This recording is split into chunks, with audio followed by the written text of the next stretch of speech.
Bonjour à tous et merci d'être avec nous ce matin. Merci d'être sur cette table ronde captivante. Aujourd'hui, nous allons explorer un sujet crucial pour tout entrepreneur. C'est le sujet de la mise en réseau. Parce que quand on est entrepreneur, l'un des éléments dont on a le plus besoin souvent, c'est comment est-ce qu'on rentre en relation avec les autres, parce que c'est vecteur de création d'opportunités. On va en parler dans le cadre d'un programme qui s'appelle Saphir, dont vous allez nous parler tout à l'heure. Et pour cette table ronde, on a le bonheur d'avoir quatre talentueuses dames avec nous. Je vais vous présenter très rapidement. On a Carole Awad Bachour, qui travaille donc pour le compte de ce programme-là. Tout à l'heure, tu vas nous dire un peu plus ce que tu fais, Carole.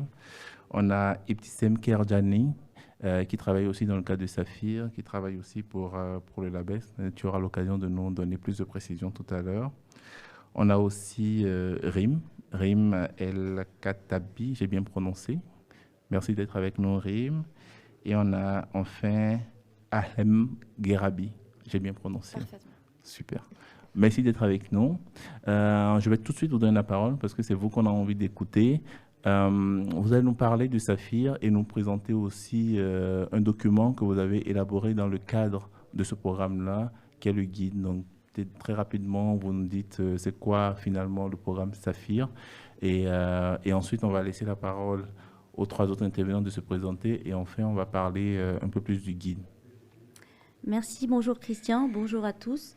Je suis ravie d'être ici pour parler de Saphir à Emerging Valley. Je vais me présenter, je m'appelle Carole Awad, je fais partie de l'équipe Bloom. Nous sommes un incubateur basé au Liban, mais aussi très virtuel.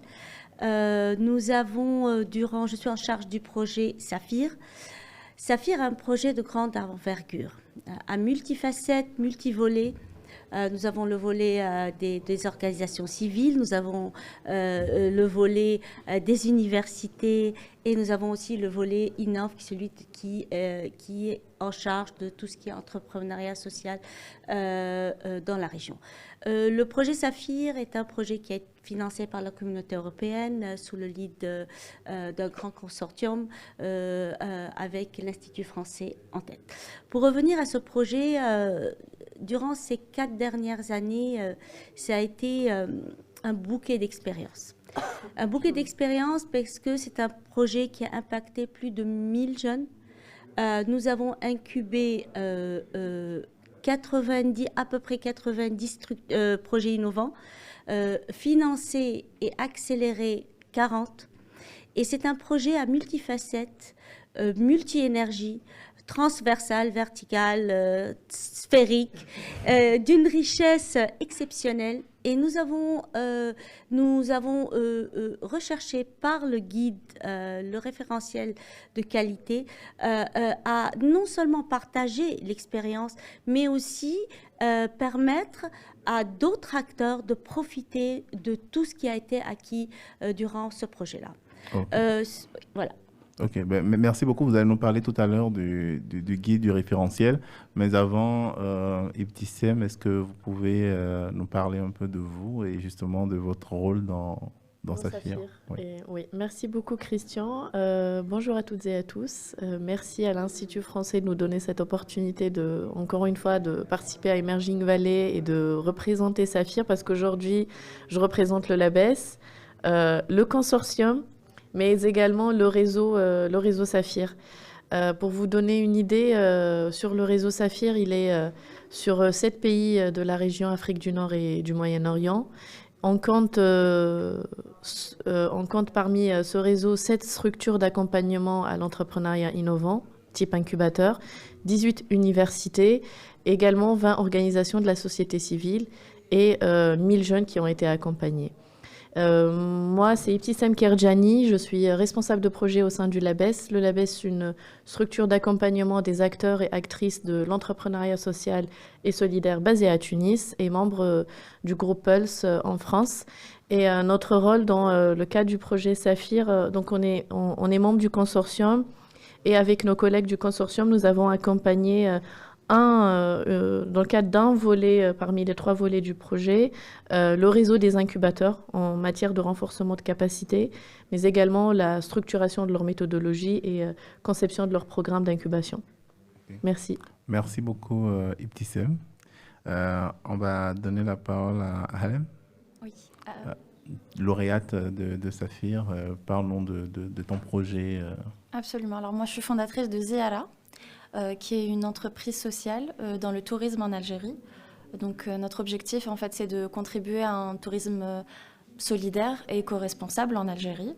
Je suis bénéficiaire du programme Saphir pour l'Algérie, donc avec ma collègue que vous avez vue juste avant. Donc j'ai bénéficié d'un financement de l'Union européenne.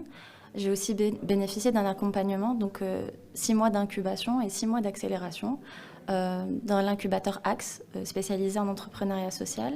Et donc je suis aussi ici grâce à l'Institut français qui m'a invitée à prendre part à cet événement. Merci beaucoup, Harlem. Rim? Oui, merci Christian. Bonjour, bonjour tout le monde. Désolée pour la petite voix. Alors moi, je représente l'incubateur marocain Bidaya. Je suis Rim Khattabi. Je le représente en tant que responsable des programmes d'accompagnement vers le financement. Alors, pour faire simple, c'est le pôle Funds. Et nous avons eu du coup, l'honneur, depuis 3-4 ans maintenant, de porter le projet Saphir en tant qu'incubateur qui lui-même est accompagné de ce à quoi faisait référence Petit Sam. Nous aussi, nous avons bénéficié d'un accompagnement pour nous professionnaliser, pour renforcer notre méthodologie. Et nous avons eu l'occasion d'accompagner des bénéficiaires sur le Maroc, du coup en programme d'incubation, en programme d'accélération, mais aussi dans le cadre d'ateliers de sensibilisation. Ok, merci beaucoup. Donc, on a avec nous 2 incubateurs, 3 incubateurs et une lauréate. Merci beaucoup. Tout à l'heure, on parlait du guide, on parlait du référentiel. Donc, dans le cadre du programme Saphir, vous avez travaillé sur un guide, sur un référentiel. Vous pouvez nous en dire un peu plus? Déjà, pourquoi? Pourquoi est-ce que vous avez fait un guide? Pourquoi est-ce que vous avez... D'abord, est-ce que c'est un guide ou un référentiel? Parce que j'utilise déjà deux appellations différentes. Donc, on est curieux d'en savoir un peu plus. Et pourquoi? Et quel est le contenu de cet ouvrage-là? On va peut-être commencer par Carole et ensuite Ibtissem pourra compléter. Alors, c'est plutôt un référentiel de qualité. Il a été conçu afin de permettre aux bénéficiaires, aux personnes à qui ce référentiel est destiné, c'est-à-dire premièrement les structures d'accompagnement, les jeunes porteurs de projets, ainsi que tout acteur de la région. Il a été pensé et conçu afin de permettre à cet écosystème de pouvoir prendre avantage de toute l'expérience qui a été bâtie. Parce que l'expérience Saphir, c'est vraiment, comme on a dit, c'était un accompagnement en cascade qui a été fait à plusieurs étapes. Donc, ça a commencé avec les structures d'accompagnement qui ont été accompagnées. Ça a été avec des collaborations avec les universités. Donc, c'est vraiment assez unique en tant que programme puisqu'il était extrêmement global. Donc, ce référentiel a été co-construit avec les incubateurs. Donc, ce n'est pas les membres du consortium qui se sont mis à le rédiger. Nous avons effectué plusieurs réunions de travail pour construire ce référentiel. Nous avons aussi été à la recherche d'informations que les structures d'accompagnement, les incubateurs nous ont fournies. Ce n'était pas évident. Et puis, on a consolidé tout ça. L'objectif de ce guide-là, c'est vraiment de permettre... c'est plutôt 3 objectifs. Le premier, parler d'une harmonisation des programmes, harmonisation des concepts. Aujourd'hui, on sait que dans l'écosystème de l'incubation, de l'accélération, on a beaucoup de définitions et on a beaucoup d'acteurs, mais aussi on a beaucoup de méthodes. Donc l'idée de base, c'était de pouvoir essayer de partager une méthodologie qui a fonctionné puisque nous avons opéré sur 7 pays avec 7 différents incubateurs qui ont eux-mêmes travaillé avec plus de 90 jeunes. Donc ça, c'est un premier point. L'autre point, c'est de mettre en avant l'esprit de collaboration. Comment est-ce qu'on a pu travailler et amener des écosystèmes semblables mais très différents à collaborer et à créer une unité de méthodologie. Et enfin, bien sûr, on a mis l'emphase dans ce référentiel sur la communication et la création de communautés. Pour parler un peu plus du contenu de ce guide, c'est sûr que dans une première partie, nous avons présenté l'écosystème, mais l'écosystème entrepreneurial dans lequel le programme Saphir a évolué. On va aussi parler beaucoup de l'entrepreneuriat social et des ODD, de l'entrepreneuriat féminin dans la région, de l'entrepreneuriat hors des capitales, parce qu'aussi c'est un sujet qui était très important.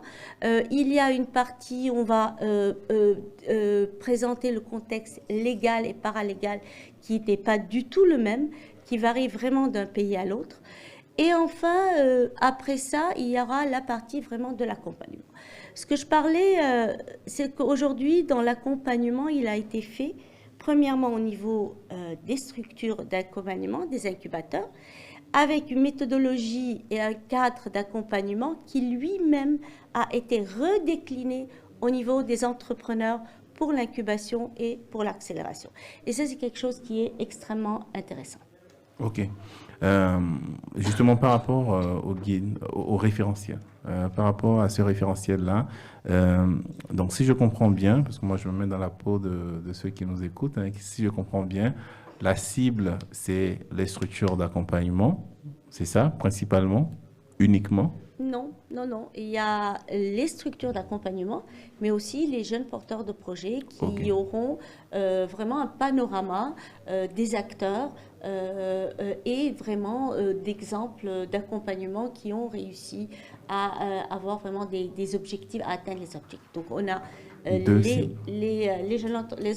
jeunes porteurs de projets, on a les structures d'accompagnement, mais on a aussi tous les acteurs qui ont besoin de savoir un tout petit peu des informations basées sur des données réelles du projet Saphir. Parce qu'il y a aussi un point très important dans la région, on a le tabou de ce qu'on appelle data. Tout ce qui est data, chiffres, informations, c'est vraiment quelque chose de très difficile à avoir. Et en partageant ces informations qui ont été générées par des expériences réelles, on est vraiment dans tout ce qui est crédible et crédibilité des informations de ce guide-là. Ok, donc finalement on s'adresse à toutes les catégories d'acteurs de l'écosystème. Je ne sais pas si l'écosystème justement... oui, principalement on souhaitait l'adresser à des structures d'accompagnement à l'entrepreneuriat innovant de la région, dans ces différents pays où Saphir a été mis en œuvre. Et par la suite, on s'est rendu compte que toutes ces informations pouvaient aussi être utiles aux différents profils de bénéficiaires qu'accompagnaient ces structures-là, dont donc des entrepreneurs sociaux, des entrepreneurs innovants. Okay. Et donc on souhaitait de faire de ce document une sorte de capitalisation sur tout le travail qui a été fait et toutes les méthodologies qui ont été développées et mises en œuvre par les incubateurs dans le cadre du projet. Dans le cadre de Saphir. Oui. Donc, comment on capitalise sur Saphir pour informer les acteurs de l'entrepreneuriat social dans la région MENA, c'est ça? Tout à fait. Et juste une information, c'est qu'aujourd'hui, il n'est pas encore disponible. On est dans sa phase de finalisation. Donc on fait un peu le teasing, c'est une très belle occasion pour nous pour en parler, mais il sera bientôt disponible et on pourra le diffuser en ligne plus largement. D'accord. Et la volonté derrière cet ouvrage, c'est, j'imagine, d'informer, c'est ce que j'entends dans un premier temps, c'est d'informer, de donner des éléments. Carole parlait de data, donc, ensuite d'inspirer pour changer les pratiques, changer les comportements. Et impulser la mise en réseau également. Et impulser, donc informer, inspirer, impulser. C'est bien ça? C'est très joli. On va le mettre en titre. Ok, ben, c'est super. Et donc, sur ce guide, vous avez dit qu'il était en finalisation, donc il sera bientôt lancé et toutes les personnes qui sont intéressées pourraient y avoir accès à travers les différentes communications de Saphir. Exactement, principalement sur le site officiel du projet Saphir et puis à travers les différents canaux de communication de Saphir, l'Institut français et le reste du consortium. Super, merci beaucoup. Donc, Merci, Christian. on finit ce premier segment l'idée c'était justement de parler de cette présentation du référentiel. On va maintenant rentrer un peu plus sur le sujet de l'accompagnement. Je reprécise on parle de mise en réseau, hein. Donc on va parler finalement quand même beaucoup de mise en réseau, hein, même si le référentiel sert aussi quelque part à capitaliser, à diffuser ces éléments-là sur la mise en réseau. Je vais peut-être donner la parole à Rim de Bidaya, c'est bien ça. Dans le cadre justement de votre expérience avec Bidaya, comment est-ce que vous percevez finalement l'importance de la mise en réseau? Comment est-ce que vous la percevez déjà en tant que... Parce que Bidaya, c'est un incubateur, vous accompagnez des porteurs de projets. Comment est-ce que vous arrivez à valoriser finalement l'importance de la mise en réseau pour les entrepreneurs? Et enfin, comment est-ce que dans le cadre du programme Saphir, vous l'avez de façon très concrète mise en œuvre? Alors, comme je disais tout à l'heure, ça fait à peu près 3 ans qu'on fait partie du réseau Saphir. Et on a eu un événement de clôture semaine dernière qui a marqué vraiment une étape importante. Parce que l'idée est que le réseau continue. Et pour revenir en fait à l'importance de ce réseau, c'est qu'il intervient, enfin, il revêt d'une importance sur 2 niveaux. Comme vous le disiez, c'est autant pour les bénéficiaires, mais aussi pour nous. Et que ce soit sur le volet d'accompagnement que sur le volet de financement, que moi personnellement je gère plus, mais notamment pour les bénéficiaires. En fait, sur ces 3 années et surtout après le Covid, on a eu l'occasion de se voir pendant des rencontres régionales, qu'elles soient physiques ou digitales. C'était des moments forts pour nous réunir tous ensemble, mais aussi les bénéficiaires. Et c'était vraiment l'occasion d'apprendre chacun des autres, mais aussi de rencontrer des acteurs de l'écosystème, alors de l'écosystème ou du pays où on fait la rencontre, ou de manière très générale, que ce soit notamment des investisseurs, des potentiels clients, des potentiels partenaires, des prospects, et même des entrepreneurs du réseau dont, j'imagine, il y a beaucoup d'apprentissage. Et ça, c'est hyper important, car c'est pas forcément donné de pouvoir... voilà, la mobilité n'est pas tout aussi facile pour nous, dans des pays arabes qui ne sont pas forcément toujours stables. Donc, c'est vraiment des moments précieux. Après, il y a aussi les rencontres qui se font, enfin, les mises en relation qui se font de manière individuelle. Par exemple, on va avoir des projets qui veulent s'implémenter dans d'autres pays. C'est un cas concret. J'ai fait recours, par exemple, à Abtissem pour me donner des pistes pour appuyer un entrepreneur qui veut s'implémenter en Tunisie. Et c'était un très bon début pour l'entrepreneur.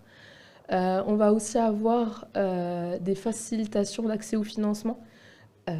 C'est le cas des projets justement accélérés dans le cadre de Saphir Saladoc, qui, grâce à l'Institut français de Paris, il y a eu une facilitation avec l'Institut français de Casablanca pour justement co-construire un partenariat qui a fait le pont qui a facilité un financement, une subvention. Donc c'est très important. Il y a aussi le forum de l'entrepreneuriat social au Maroc qui a été organisé par nos collègues de l'accélérateur Impact Lab. Et là, il y a eu un mélange riche d'acteurs de la région Méditerranée, du coup, autant du Maroc, des investisseurs du Maroc, mais aussi de France et d'autres pays du réseau Saphir. Après ça, c'est le premier niveau. Le deuxième niveau, c'est aussi pour nous, en tant que structure d'accompagnement, la mise en réseau est très importante. On a la chance de faire partie du réseau Saphir, mais aussi d'autres réseaux implémentés en Afrique, parce que c'est un peu notre vision de vouloir se positionner comme un acteur dynamique qui essaie de promouvoir l'entrepreneuriat social dans l'Afrique et dans la Méditerranée. Et ça sert autant pour nous que pour nos bénéficiaires. Donc, ça nous permet de rencontrer, et ça facilite la rencontre avec d'autres acteurs avec qui on peut faire des partenariats. Il y a même eu des cas où voilà, c'est des partenaires, par exemple le LABES, encore une fois, que je cite, un incubateur égyptien SLX, qui vont faciliter des rencontres, mais au Maroc. Et donc c'est très important. Et ça nous ouvre aussi des opportunités pour nos entrepreneurs. Donc ça facilite vraiment la tâche. Ok. Donc j'entends la mise en réseau à deux niveaux. Au niveau des entrepreneurs déjà, vous parlez beaucoup des événements qui sont organisés, des opportunités qui permettent aussi potentiellement de mobilité à des entrepreneurs qui veulent s'implanter dans d'autres pays. Et il y a cette mise en réseau-là de vous en tant qu'acteur de l'accompagnement dans le cadre de réseaux tels que Saphir, dans le cadre d'autres réseaux. Je vois des gens de Africanovo dans la salle. Vous êtes dans Africanovo aussi, hein, c'est aussi pas encore. Okay. J'espère. Vous allez voir Radia qui est dans la salle tout à l'heure pour qu'elle vous en parle. Donc on voit l'importance de la mise en réseau, en tout cas d'un point de vue de l'accompagnement, même si vous parlez déjà des porteurs de projets aussi. On va demander à Alem, qui est une entrepreneure. C'est vrai que quand on parle de mise en réseau, c'est comment est-ce qu'on va facilement vers les autres, comment est-ce qu'on capitalise aussi sur la participation à des événements tels que disait Réma à l'instant. Dans le cadre du programme Saphir, comment est-ce que vous avez vécu en tant qu'entrepreneur cette mise en réseau-là et qu'est-ce que ça vous a de façon très concrète apporté? Alors, moi, j'ai rejoint du coup le programme Saphir. J'étais en phase d'idéation. J'étais en train d'essayer d'imaginer mon business plan, de faire mes études de marché. Et dans mon entourage, en fait, j'ai pas d'entrepreneurs que je connais, et encore moins de start-upers. Donc j'étais assez isolée dans cette phase. Et le fait d'avoir pu participer au programme Saphir, ça fait que j'étais dans un incubateur avec plein d'autres porteurs de projets qui étaient soit dans la même phase que moi, soit dans des phases plus avancées. Et en fait, être mis en contact avec ces personnes, c'est rassurant, ça motive. En fait, il y a beaucoup de sujets en commun. On peut parler de beaucoup de choses, on peut avoir des conseils, on peut avoir des introductions, des présentations d'autres personnes. Donc, déjà, on a ce premier réseau qui est autour de nous, une petite famille qui se crée. Ensuite, on a le réseau de l'incubateur, où on rencontre d'autres incubés, d'autres programmes qui travaillent soit dans le même secteur d'activité, soit dans d'autres secteurs d'activité, mais qui peuvent nous être utiles. On a aussi, comme disait Rim tout à l'heure, les sessions de networking avec Saphir, qui au début se faisaient par visioconférence, où on avait aussi des chambres dédiées par thématique. Donc, par exemple, pour moi, le tourisme, c'était important de savoir comment dans d'autres pays, des porteurs de projets avançaient, comment ça se passait pour eux. Surtout qu'en Algérie, le tourisme n'est pas aussi développé que dans certains pays voisins. Donc, c'est de bons modèles à avoir, c'est de bons conseils, de bons contacts à avoir. Et aussi, bien sûr, les rencontres régionales en présentiel. Je pense qu'il n'y a rien de mieux. On a pu vraiment approfondir ces liens, rencontrer les porteurs de projets, les autres incubateurs aussi, qui nous donnent des conseils. On a notamment Ibtissam qui était venu à Alger et qui nous avait donné des conseils personnalisés. C'était très intéressant. Pardon. Donc, en fait, on bénéficie encore de ce réseau et on a bénéficié du premier jour. Et donc maintenant, le but, c'est de l'entretenir, en fait, et de le nourrir. Oui, tout à fait. Effectivement, on dit souvent que dans un programme d'accompagnement ou quand on rentre dans un incubateur, c'est 90%, enfin la valeur qu'on a quand on est entrepreneur, c'est 90% des échanges qu'on a avec les pairs et c'est finalement que 10% de ce que l'incubateur peut nous apporter. Et c'est vrai que finalement c'est la mise en réseau qui permet ça, c'est l'enrichissement que vous avez quand vous travaillez avec vos pairs, c'est les conseils qu'on reçoit, c'est les petites conversations qu'on a qui très rapidement permettent d'avoir une meilleure compréhension d'une thématique ou d'avoir une idée pour avancer de façon beaucoup plus efficace et on l'entend dans ce que vous dites, Rim. Merci pour ça. Et je vais me tourner vers Carole et Tissem.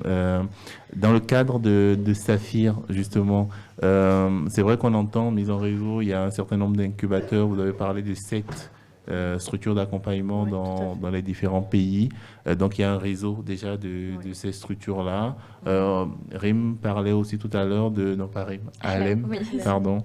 Parlait aussi tout à l'heure des rencontres qu'il y a eu, donc des Oui. entrepreneurs qui ont bénéficié du programme. Oui. De façon très concrète, comment est-ce que vous avez déjà, dans un premier temps, intégré la mise en réseau comme un axe du programme Saphir? Parce que généralement, dans le cas des programmes, on constate qu'il y a une mise en réseau parce qu'on travaille avec des acteurs, mais c'est pas forcément quelque chose qu'on va monitorer, c'est pas quelque chose qu'on va mesurer. C'est de facto, il y a de la mise Oui. en réseau parce qu'on doit travailler avec des gens, Exactement. mais on ne se dit pas, on veut faire de la mise en réseau. Donc moi, je suis curieux de savoir déjà sur ce premier aspect-là, Euh, pourquoi et comment vous l'avez Je pense intégré. que déjà le projet Saphir est un projet qui était conçu sur la mise en réseau. Donc il était prévu un grand nombre de rencontres en présentiel, sauf que je voudrais vraiment mettre le poids sur le fait qu'on a commencé en mars 2020 avec Covid. En ayant à organiser une dizaine d'événements régionaux et en virtuel. Donc, ça a été vraiment un travail d'équipe avec Bloom, le Labès, l'Institut français, pour essayer vraiment de créer une communauté virtuelle. Et ça a été un challenge exceptionnel puisqu'on n'était pas formé à la virtualité. On venait de commencer. Et en effet, on a réfléchi ça comme étant des rencontres en présentiel. Donc, ce qu'on a fait, c'est qu'on a imaginé le présentiel, mais on l'a transposé au virtuel et on était très constant. Donc, l'idée, c'était vraiment de maintenir un contact personnel avec les différents intervenants, les différents participants, mais aussi un contact de groupe où on essayait vraiment de pousser les gens à se parler. On évitait, c'était vraiment dans les formats les formats tels qu'ils étaient pensés et surtout la continuité et la fréquence. Donc c'était format et fréquence, c'était extrêmement prenant, mais très intéressant. Je vais laisser Tissem avec qui vraiment on a travaillé conjointement pour essayer d'amener à terme ce projet. Peut-être pour compléter, en fait, dès le départ, on avait la vision d'un réseau. Donc, pas simplement un cadre logique et une série d'activités à réaliser, mais on avait cette vision vraiment d'avoir un réseau d'acteurs de changement, des entrepreneurs, des structures d'accompagnement, des universités. Et cette vision-là, on s'est dit, voilà, pour y arriver, faut créer des ponts, faut faire des connexions. Donc, au moment où on a créé déjà le réseau, on a identifié les structures, on a identifié les entrepreneurs, on a identifié les associations, etc. Voilà, maintenant, qu'est-ce qu'on fait avec ces structures-là? Donc, il y avait les différents membres du consortium qui avaient leur rôle d'accompagnement, donc en fonction des types de structures et des types de bénéficiaires. Mais en même temps, il y avait ce travail derrière d'innovation et de création de valeur qu'on devait nous faire pour créer ces ponts-là et trouver des connexions et des synergies entre les différents types de bénéficiaires, les différentes structures. Et ici, on parle d'une dimension régionale, donc on parle de plusieurs pays. Et les réalités sont complètement différentes. En Tunisie, en Algérie, en Jordanie, les contextes sont complètement différents. Ce n'est pas les mêmes enjeux que rencontrent les entrepreneurs. En partie, il y a des similarités, mais il y a beaucoup de différences également. Donc on s'est dit, il y a un réseau qu'on doit mettre en relation. Il y a des personnes derrière qu'on doit connecter. Et c'est ainsi qu'on a commencé justement à concevoir, mettre en place des activités, comme l'a expliqué Carole. On avait pour ambition d'organiser plusieurs rencontres dès la première année. Avec Covid, on n'a pas pu le faire. Mais on s'est très vite adapté et on a mis en place des activités plutôt en ligne. Et le travail qu'on a effectué et que toutes structure d'accompagnement est appelée à effectuer, c'est un travail très pointu et spécifique. C'est de vraiment évaluer les besoins individuels des entrepreneurs. Et ça, malgré le nombre important d'acteurs qu'on compte dans notre réseau, on a vraiment réalisé un travail individuel et spécifique. Et un exemple concret qu'a évoqué tout à l'heure Ahlem avec les sessions thématiques, c'est vraiment de regrouper les projets qui œuvrent dans le même secteur ou pour les mêmes objectifs de développement durable. On les regroupe pour échanger ensemble, pour voir s'il y a des collaborations concrètes qu'ils peuvent effectuer, réaliser entre eux. Et on ramène aussi d'autres acteurs ou d'autres entrepreneurs à succès externes au réseau Saphir, parce que finalement, c'est pas un réseau qui est complètement fermé sur lui, mais on parle aussi de mise en réseau inter-Saphir, en interne, mais aussi avec les écosystèmes qui entourent Saphir. Je voudrais ajouter encore un élément. Tous les partenaires étaient vraiment invités à connecter. Donc très souvent, on faisait des séances de connexion où on appelait les différentes structures à aller vers une autre structure hors de leur environnement habituel. Donc, une structure de Jordanie qui va parler avec une structure en Égypte. On essayait de créer, de forcer un tout petit peu ces relations ou bien de les amener, et c'est ce qui s'est passé, c'est ce qui s'est mis en place. Et je voudrais dire qu'il y a énormément maintenant de connexions, de collaborations qui continuent à se faire dans le réseau Saphir sans qu'elles soient sont plutôt autogénérées, et c'est devenu quelque chose vraiment d'organique dans le réseau. De très spontané. Justement, je disais tout à l'heure pour la mise en réseau, parce que donc, vous êtes aussi dans le consortium, vous travaillez avec l'Institut français, avec l'Union européenne.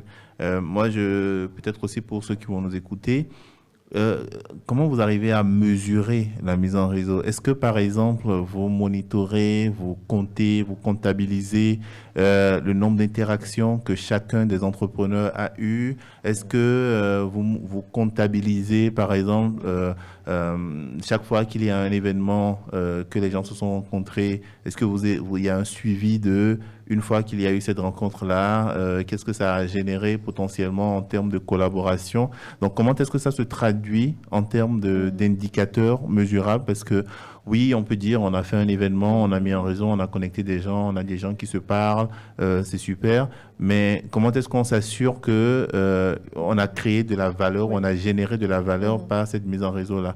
Parce que j'imagine que c'est quelque chose aussi sur lequel... c'est assez qualitatif aussi.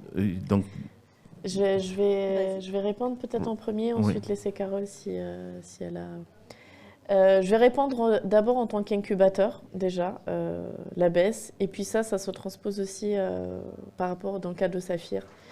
La mise en réseau, c'est un élément central de notre offre d'incubation, notre offre d'accompagnement d'une manière générale dans les différents programmes qu'on met en place, Saphir, Samim et d'autres. Donc cette mise en réseau, on l'effectue, on met tout un dispositif des équipes derrière pour faire ce travail de mise en réseau, de recherche d'opportunités pour nos entrepreneurs. Le suivi qu'on va faire derrière, il y a cette partie chiffrée. Donc c'est de voir combien de mises en réseau on a réalisé par cohorte ou pour chacun des entrepreneurs. Là, c'est vraiment des chiffres. Mais ce qu'on va faire derrière, c'est pas plus tard que la semaine dernière, j'avais des calls avec quelques entrepreneurs pour qui j'avais proposé de la mise en réseau il y a quelques mois. Donc c'est de revenir vers les entrepreneurs et de voir les mises en réseau qu'on a proposées, où ça a mené. Voir concrètement si ça aboutit directement à des collaborations fructueuses directement entre eux, ou peut-être à d'autres mises en relation indirectes. Donc c'est plus du travail au-delà du quantitatif, parce que finalement, ça ne pourra pas représenter tout le travail de mise en réseau ou tout l'impact qu'il y aura derrière. On ne peut pas vraiment tout mesurer, mais il y a aussi ce travail directement de suivi auprès des entrepreneurs et de voir finalement comment est-ce que ça a pu évoluer. Et des fois, on le sait tous, une mise en relation peut donner derrière à d'autres collaborations. Donc, ce n'est pas la mise en relation au premier niveau qui va donner à une collaboration directe, mais c'est plus à travers d'autres connexions qui viennent par la suite. Donc, on fait beaucoup d'efforts en termes de suivi par la suite, de relance également. Parce que des fois, il y a ce qu'on note aussi, ce qu'on remarque, il y a les barrières de communication. Les entrepreneurs, ils n'ont pas tous les mêmes capacités de communication, les mêmes facilités, aisances relationnelles.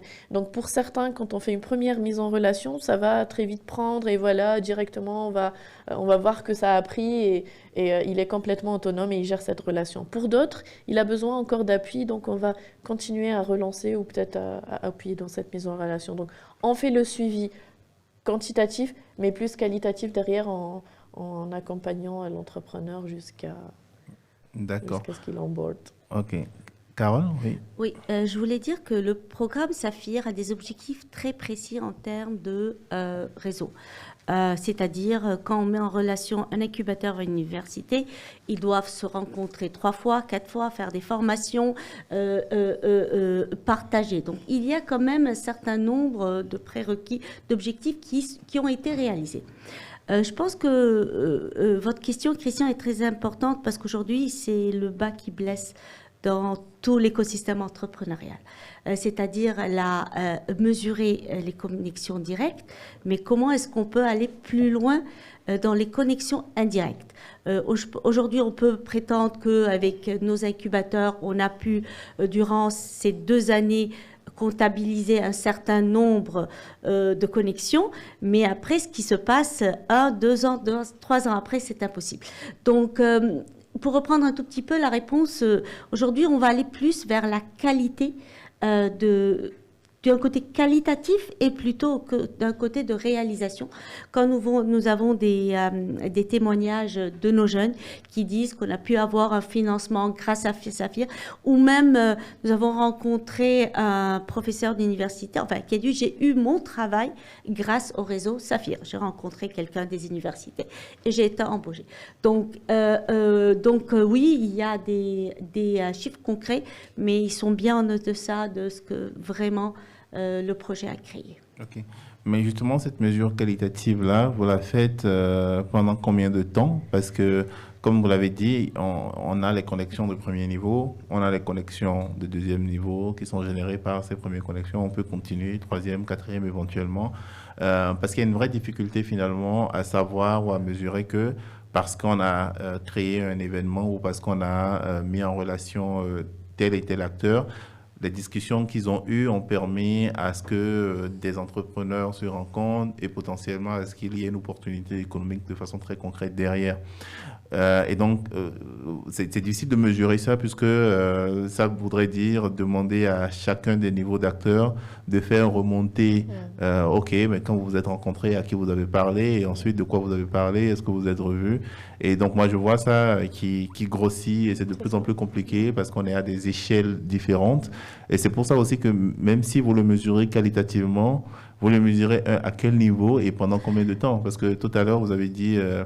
on est dans le cadre d'un programme Saphir qui donne des indicateurs de moyens, donc qui va dire il faut que telle université rencontre tel incubateur, donc ça on a bien entendu, tel nombre de fois, donc ça c'est vos obligations, mais les résultats de ça, on le mesure sur combien de temps? 1 an, 2 ans, 3 ans Pour répondre, non. Je pense que nous, ce qu'on a fait pour l'instant, c'est qu'on a plutôt relevé les impacts du programme durant la durée du programme. Okay. Et cette partie-là est intégrée dans le guide régional. Okay. Donc, quels ont été les impacts générés directement par le projet Saphir plutôt que vraiment par l'expansion organique de ce réseau-là. Donc ça fait partie du guide régional.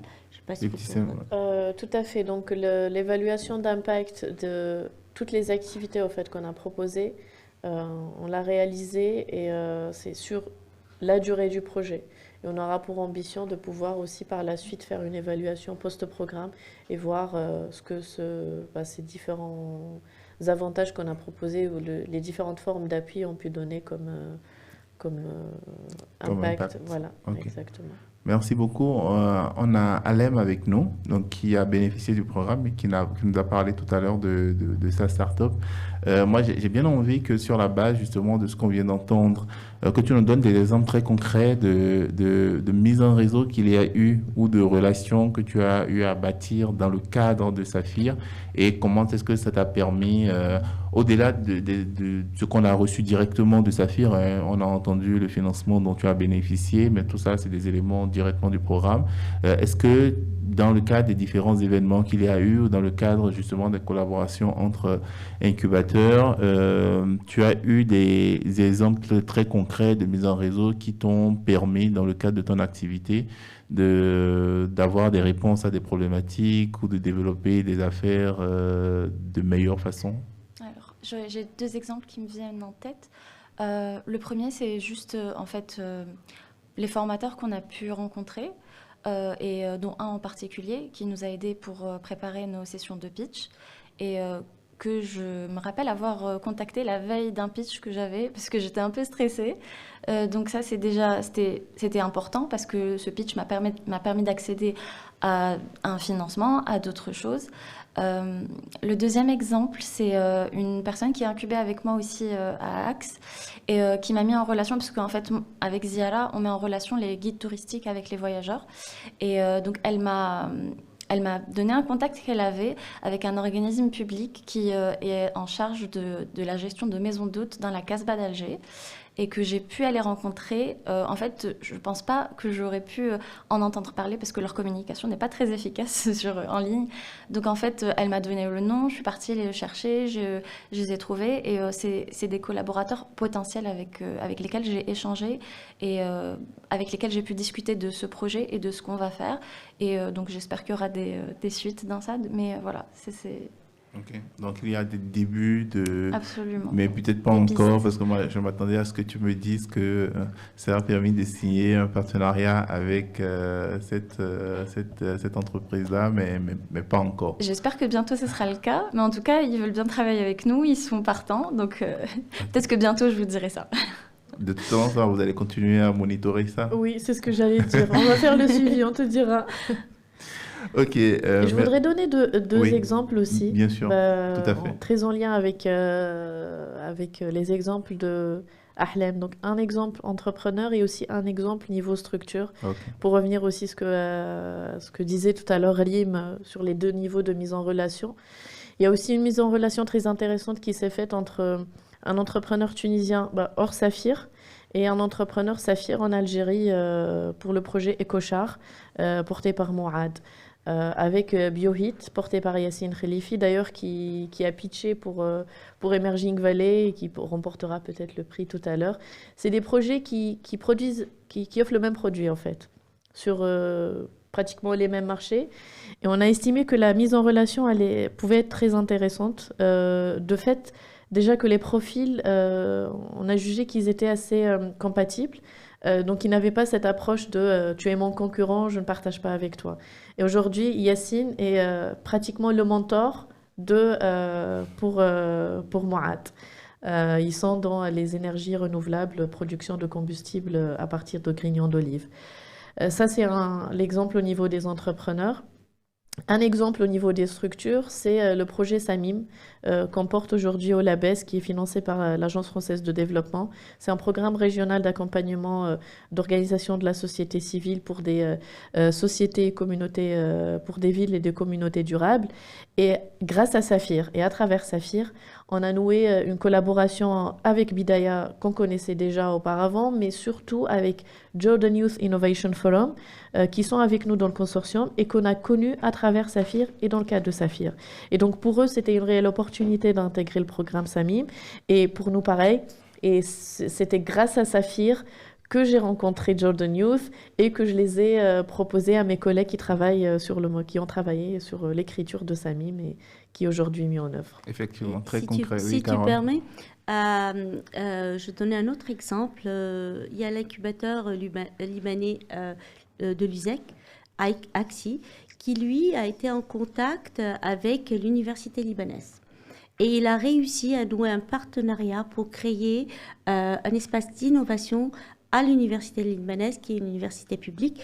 Donc, c'est aussi grâce à Saphir, où ils ont été mis en contact. Et ce n'était pas quelque chose qui était du tout demandé, mais c'est qui s'est mis en place de façon très naturelle. Donc, ça serait aussi un exemple public-privé dans le cadre de Saphir. Non, mais on voit très concrètement, effectivement, quels sont les avantages finalement de cette mise en réseau et comment est-ce qu'on peut constater à quel point est-ce que ça peut apporter de la valeur, même à très court terme, hein, avec la relation avec Jordan Innovation Forum, c'est ça? Oui, Jordan Youth Innovation Forum. Youth Innovation Forum, et l'exemple que vous avez cité aussi, Cara.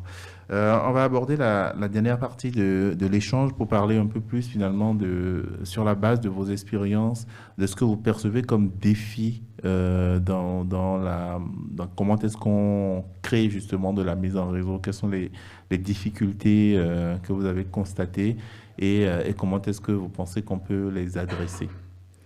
Par rapport aux difficultés passées, c'est vraiment ce que Ibtissam a un peu mentionné, c'est cette idée que la région du Levant et la région de Nord-Afrique est une région unique. Non, ce ne l'est pas. Ça, c'est vraiment quelque chose qu'il faudra sortir du concept MINA.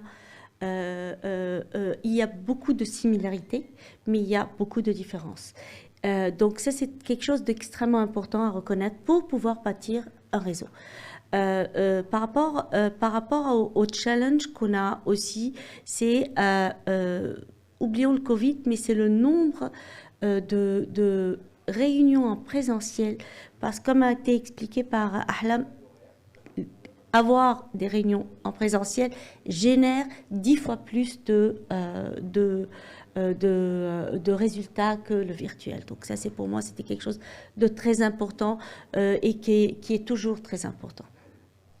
Je ne vais pas répéter ce que tu viens de dire pour compléter. On se complète toujours. Toujours. Il y a les différences en fait entre la nature dynamique des projets et les différences entre les entrepreneurs. En fait, les individus ne sont pas pareils. Et le défi aujourd'hui qu'on rencontre quand on parle de mise en réseau, nous en tant que structure d'accompagnement, c'est la diversité des besoins des entrepreneurs. Donc, quand on parle d'une mise en réseau, on ne peut pas mettre une stratégie qui est applicable pour tous les entrepreneurs, pour tous les secteurs, pour tous les types de projets. Ce n'est pas possible. Donc, il y a vraiment un réel travail de fond qu'on doit faire et continu. Et il faut être dans l'innovation continue pour répondre aux besoins spécifiques de chaque entrepreneur. Il y a aussi la gestion des attentes. Les entrepreneurs, ils sont différents. Il y en a qui croient aux relations durables, qui vont prendre avec le temps, et donc ils croient que c'est pas tout de suite qu'il va y avoir des collaborations concrètes. Mais il y en a d'autres qui vont être plus impatients et qui voudront avoir du concret très vite, très rapidement. Donc il y a ça aussi, ça c'est un défi auquel on fait face dans ces questions de mise en réseau. Et comme je disais aussi tout à l'heure, je l'avais évoqué, l'aisance dans la communication et les barrières de la communication. Et ça dépend aussi du profil de l'entrepreneur finalement. Donc nous, on fait face à des humains, à des individus. Et la question de la mise en réseau, c'est beaucoup ça. C'est porté sur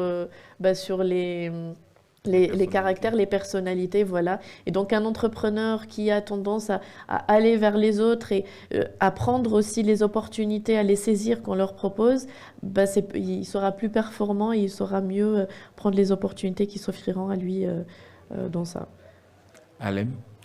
Moi, je pense que, en fait, un réseau, c'est un effort aussi à fournir pour approfondir ses relations, puisqu'il y a la mise en contact, mais après, il y a tout un effort derrière pour essayer de réfléchir à comment on peut collaborer, même quand, a priori, il n'y a pas forcément de collaboration, et dans la durée aussi. Essayer de voir dans la durée comment se tenir informé en fait des évolutions, parce que chacun a des parcours différents, on change parfois on change de direction, et du coup ça peut être intéressant de rester en contact, et donc c'est vraiment un travail à faire, un effort, et voilà, pour approfondir en fait ces mises en contact.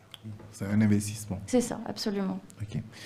Merci beaucoup. Je vais vous demander votre mot de fin sur cette table ronde où on a beaucoup parlé de mise en réseau dans le cadre de Saphir, mais au-delà. Je vais peut-être commencer par... on va commencer par Alem, pour le coup. Déjà, je vous remercie pour cet échange parce que du coup, moi, la mise en réseau, elle m'a permis aussi d'être là.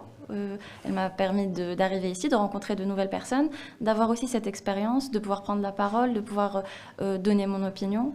Et en fait, elle ouvre des portes qui a priori, ne seraient pas ouvertes sans ça. Donc, je pense que il faut essayer, il faut tenter, il faut aller vers les autres et essayer d'échanger au maximum. Super. Merci Alain. Merci à vous. Ibtissem. Pour le mot de clôture, je dirais que en fait, l'écosystème, il est de plus en plus interconnecté. Et établir des liens solides, c'est ce qui va définir le succès ou la stagnation pour un entrepreneur ou pour une structure. Et on ne peut pas avancer tout seul. Un entrepreneur, il ne peut pas tout faire tout seul.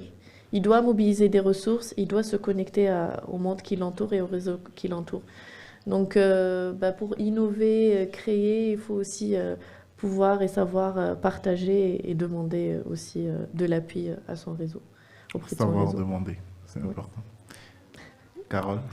Moi, je vais revenir à l'événement de clôture du programme Saphir, où on s'est découvert un réseau de 250 acteurs de la société civile, des universités, des incubateurs.